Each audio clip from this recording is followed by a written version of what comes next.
2 Corinthians 10, verse 3 says this. It says, for the weapons of our warfare are not carnal, but they are mighty through God to the pulling down of strongholds. You study that word, that strongholds has to do with your thinking. To the pulling down of strongholds, casting down imaginations and every high thing that exalts itself against what? The knowledge of who? God. So when God gives you a vision, He's given you something good to look at. And that's why you can't tolerate doubt. Why? Because that's the old mind trying to come back and sabotage you. So why did Paul say in Philippians chapter 3,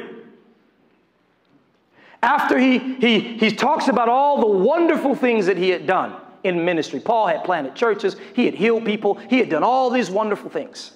But Paul says, but I haven't attained, nor am I already perfected. And then he says, forgetting those things which are behind. Now that word forgetting, literally, study it in the Greek, it literally means to lose out of your mind. He says, forgetting those things that are behind and reaching forward to those things that are ahead, I press toward the mark of the upward call of God in Christ. That's right. So when he's talking about forgetting those things that are behind, he's not just talking about bad things. He's talking about all things that were behind him.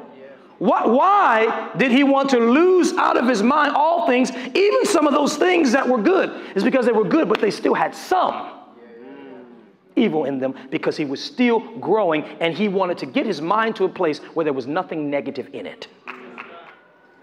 If you consider that it's his job to fulfill it, just think about this for a second. What if you never had to think about how it was going to get done?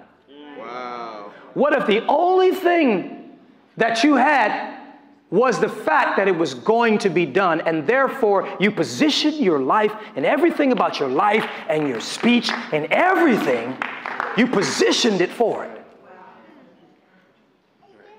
What would your life look like? If you didn't have to stop and wait and try to figure out, well, all these 92 things about why it's not going to work.